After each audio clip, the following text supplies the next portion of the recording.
Russia's war against Ukraine didn't start in 2022. And it's not just about NATO, language rights, or territory.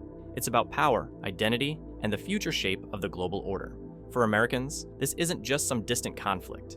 It's a test of our leadership, our values, and our long-term security. And yet, even now, years into the war, some influential voices still don't get what's at stake. What changed, and what didn't? When Russia invaded Ukraine in full force in February 2022, many in the West were shocked. But the war didn't begin that day. It started in 2014 with the illegal annexation of Crimea and the covert war in Donbass. Moscow framed it as protecting Russian speakers. In reality, it was about punishing Ukraine for choosing independence, politically, economically, and culturally, from Russia. Fast forward to today. Russia calls this a war against NATO expansion. But here's the truth. NATO didn't force itself on Eastern Europe. Eastern Europe ran toward NATO the moment the Soviet Union collapsed. Why? Because they feared this exact scenario. They knew Moscow's imperial mindset didn't disappear in 1991. It just went dormant. Why the US responded, and why it matters. Critics say America rushed into helping Ukraine, but let's look at the facts.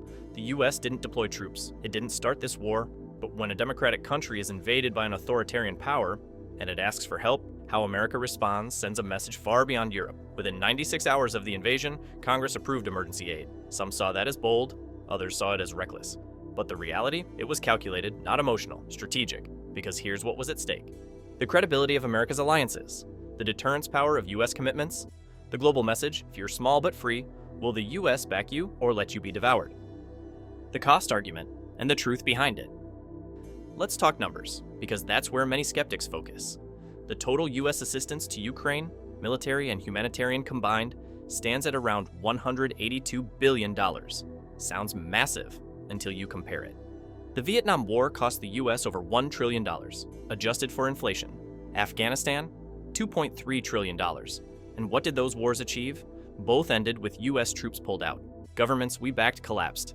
Enemies we fought returned to power. Now compare that to Ukraine. With a fraction of the cost, and without a single American boot on the ground, the US helped a partner destroy half of Russia's active military capability. No US troops, no American casualties.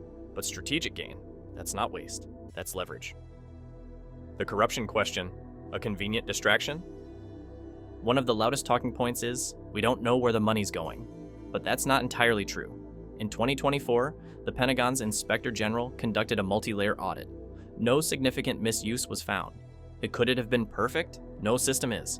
But the idea that the entire aid program is a black hole doesn't hold up. Let's be honest. This concern is often less about financial transparency and more about political alignment. If this war had started under a different president, some critics would likely be singing a different tune. And here's the uncomfortable truth. No US ally is perfect. Not in the Cold War, not now. If perfection is the new bar, America wouldn't have had a single ally since 1945. The United States supported corrupt regimes in Vietnam, in Iraq, and in Afghanistan, and American lives were put on the line in the process. Ukraine? It's not perfect. But it's a democracy. It holds elections, and its government hasn't fled. Its people are fighting, not just for land, but for independence. Strategic clarity and misguided comparisons. Another dangerous narrative, comparing Ukraine to Vietnam or Afghanistan. Let's get this straight. In Vietnam, we propped up a regime that couldn't build a loyal army. In Afghanistan, we backed a government that evaporated when the first Taliban units rolled in. Ukraine built its military from scratch, didn't rely on US troops, didn't ask for occupation, just support. And with that support, they pushed back a nuclear power and disrupted its ambitions. So when critics use Vietnam or Kabul as comparisons, it's worth pausing. Because while those wars offer lessons, they don't apply cleanly to Ukraine. The dynamics, the actors, and the stakes are fundamentally different. Treating them as equivalents risks missing what makes this conflict and America's role in it unique. Putin's real ideology and why it threatens more than just Ukraine. Too many still believe this is just about borders, or Russian-speaking communities, or NATO. But if you listen closely to Putin's own speeches and to the theorists that influence him, like Alexander Dugin, you start to hear something different. You hear messianism, you hear empire, you hear a Russia that doesn't want to coexist. It wants to dominate. This isn't about protecting Donbass, it's about unraveling the post-Cold War world. And it's not just theory. Russia armed and funded separatists across post-Soviet states for decades. It invaded Georgia in 2008, launching a military operation in support of separatist regions, Abkhazia and South Ossetia, followed by recognition of their independence. In Moldova, Russia attempted a coup and has long propped up the breakaway region of Transnistria with troops and political control. In Ukraine, Russia illegally annexed Crimea, armed and trained separatists in Donbass, and used disinformation to destabilize Ukrainian society.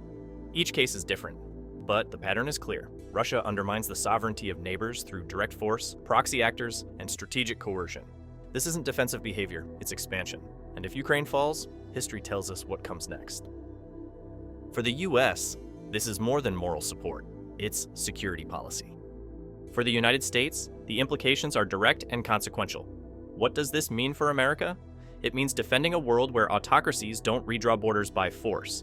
It means signaling to China, and any future aggressor, that America still has backbone. It means preventing a future where the US spends 10 times more fixing a problem it could have contained earlier.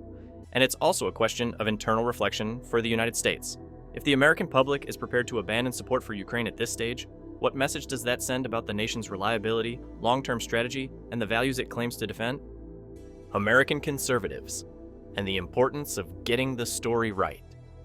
That's why interviews like the one between President Zelensky and Ben Shapiro matter, because they speak to a skeptical audience, one that has questions, fair questions, but answers need context, history, clarity. Zelensky's calm, focused tone was effective, but there's more we could say. That Russia's traditional values is a facade used to justify censorship, violence, and repression. That Putin allies himself with whoever will help. Leftist regimes in Latin America, Islamist dictatorships, and yes, sometimes right-wing voices in the West. Russia doesn't care about values. It cares about division. It will say whatever it must, to whoever's listening. And for Americans who value faith, liberty, tradition, don't be fooled. You're not who the Kremlin serves. You're who it hopes to silence or confuse. What happens next, and what's at stake? This war isn't frozen, it's not over. Russia is adapting in concrete ways. It has ramped up domestic weapons production, restructured its economy to prioritize defense spending, and increased conscription efforts to replenish battlefield losses. Moscow is also deepening military and intelligence cooperation with China, Iran, and North Korea, an emerging bloc that challenges Western influence. If US and allied support wanes, Russia could consolidate its territorial gains in Ukraine, embolden other authoritarian regimes, and trigger a chain of aggression stretching from Eastern Europe to the Pacific. The risks of disengagement are not just hypothetical. They are strategic openings for adversaries of the United States. And meanwhile, some in the US are debating whether to pull back, whether to let Ukraine handle it alone. But Ukraine can't do this alone, and neither can we. The front line of this war may be on the Dnipro, but the consequences could significantly impact the United States. The future of American leadership is being written, not just in Washington, but in Kyiv, in Warsaw, in Tallinn. The question is whether the United States will meet this moment or retreat into isolation while adversaries redraw the rules. Because history doesn't pause. It's written by those who act, not those who hesitate. And the cost of silence now may echo louder than the weapons fired today. Drop your thoughts in the comments.